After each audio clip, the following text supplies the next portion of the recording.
À Téhéran, 50 000 femmes iraniennes dans les rues, et partout dans le monde, des milliers de femmes qui se réjouissaient de la naissance d'un mouvement de libération des femmes dans un pays islamique.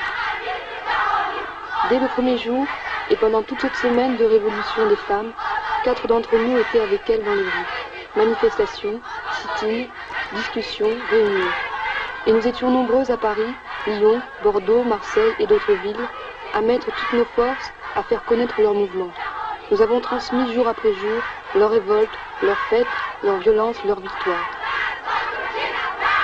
Nous, les femmes du mouvement de libération des femmes, pratiques politiques et psychanalyse, qui affirmons que quand les femmes iraniennes brisent leurs chaînes, ce sont les femmes du monde entier qui avancent avec elles.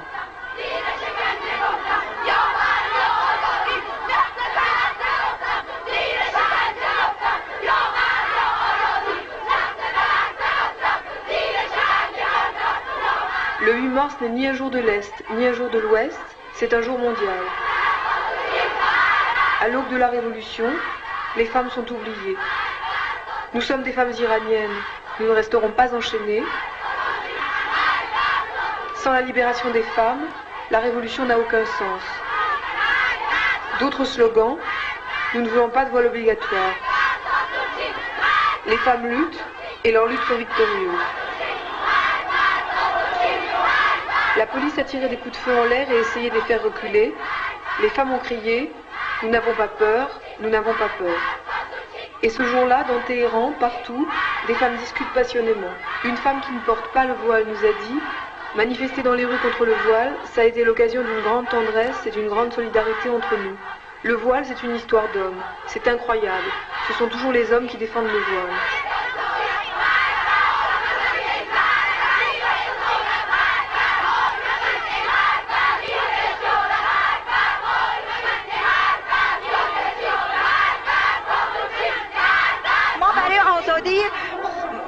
Nous, les femmes, nous avons eu des martyrs comme les hommes.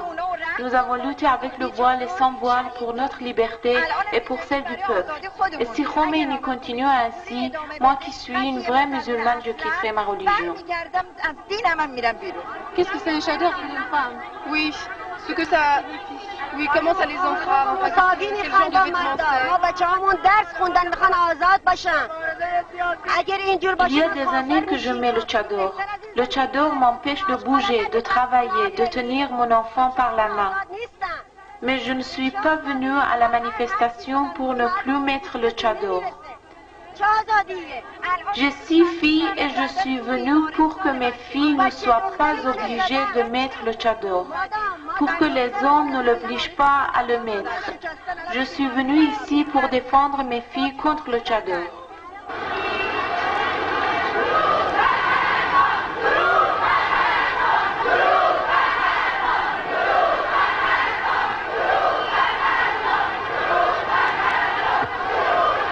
En passant devant l'hôpital, les femmes crient « Salut les infirmières, rejoignez-nous ».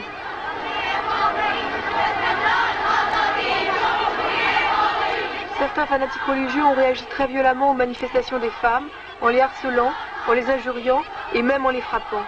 Sima nous disait « Oui, la semaine dernière, j'étais en danger lorsque je descendais dans la rue parce qu'ils avaient demandé qu'on mette le tchador. J'avais mon foulard dans mon sac, j'en ai toujours un par sécurité. Des hommes dans chaque voiture qui passait disaient quelque chose. J'ai pensé que s'ils continuaient, j'agirais, je me défendrais. On a déjà fait des manifestations. Il y avait des soldats dans les rues, c'était le danger de mort. Maintenant, on peut marcher devant quelques hommes, on n'a plus peur.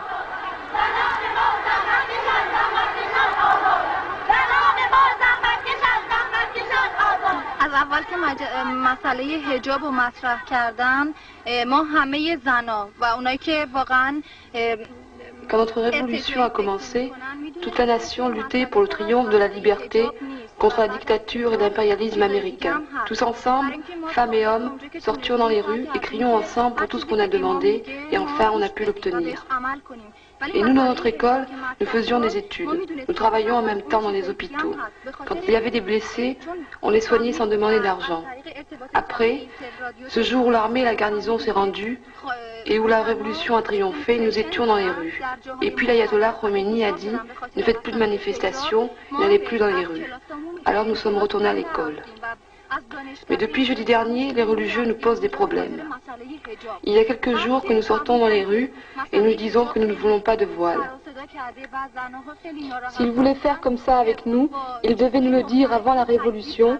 Ils devaient nous dire qu'il y a une inégalité entre l'homme et la femme. Nous parlons pour notre droit. Nous parlons pour notre droit égalitaire avec les hommes. Et nous pensons, si nous ne parlons pas maintenant, quand la Constitution sera écrite, ils ne nous accorderont plus rien. Nous ne manifestons pas seulement pour le problème du voile, mais pour tout un ensemble de choses beaucoup plus importantes. Les femmes avocates ont été les premières à réagir et à faire des manifestations, et nous les avons suivies. Maintenant, elles sont en désaccord avec nous. Elles disent que ce problème est résolu. Mais nous voulons poursuivre notre lutte.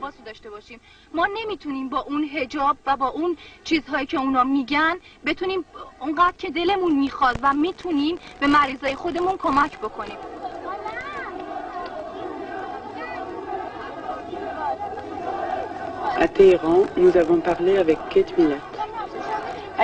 J'ai été impressionnée par la ferveur et le courage des femmes. Je n'ai jamais vu des femmes qui s'organisent aussi rapidement et en si grand nombre. Il y a 15 000 femmes dans ces manifestations. Aux États-Unis, ça prendrait des années pour se rassembler comme ça. Il faudrait de l'argent, il faudrait écrire aux gens, il faudrait de la publicité. Ici, quelqu'un brandit un panneau pendant la manifestation avec « sit-in à la télévision » ou bien « demain au ministère de la Justice ».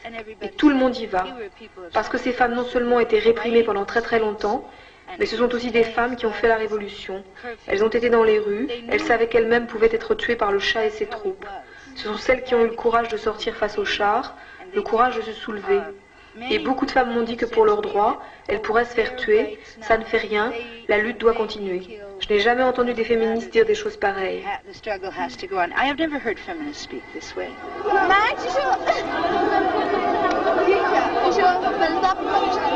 On peut lire sur ce panneau, nous refusons la tyrannie sous toutes ses formes, nous anéantirons la réaction sous toutes ses formes. Les lycéennes étaient tellement joyeuses de manifester, ça leur a tellement plu qu'elles ne veulent plus s'arrêter. Mojgan nous a dit « Je veux vivre libre, je veux parler quand je veux faire tout ce que je veux, je n'accepte pas qu'on me donne des coups, je veux écrire tout ce que je veux écrire, jusqu'à maintenant je ne pouvais pas. Ma mère pense comme moi, elle veut la liberté, elle ne supporte pas de ne même pas pouvoir se promener dans la ville. »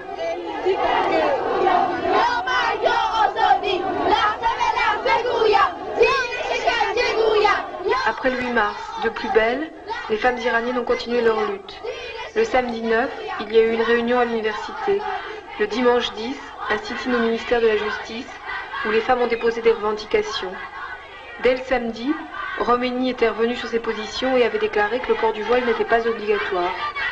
Pour les femmes iraniennes, ça a été la première victoire. Et le 12 mars, de nouveau, de l'université de Téhéran au square de la Liberté, 20 000 femmes étaient dans la rue. Elles nous ont dit « Nous sommes réveillées. Cette manifestation ne concerne pas uniquement le problème du voile. Notre lutte, c'est aussi salaire égal à travail égal, et le droit pour les femmes de travailler, la liberté de la presse, la liberté de parole, la liberté de se rencontrer et de se rassembler. » Avant, les femmes iraniennes n'avaient rien, ou plutôt 4000 prisonnières politiques. Les femmes se sont politisées depuis la lutte contre le Shah. Les manifestations de femmes sont une prolongation de cette lutte. Nous continuerons jusqu'à la libération complète des femmes. Nous pensons que sans cette libération, aucune révolution réelle ne pourra exister. On voit sur ces images que pour refuser le face-à-face avec les fanatiques religieux, les femmes iraniennes leur tournent le dos, calmement. J'avais envie de te demander pourquoi vous êtes venu là faire un sit-in devant la télévision à Téhéran. Ah bien sûr, parce que vous savez, à la télé ou à la radio, il y a la censure, quoi. Oui. On n'a pas le droit de parler.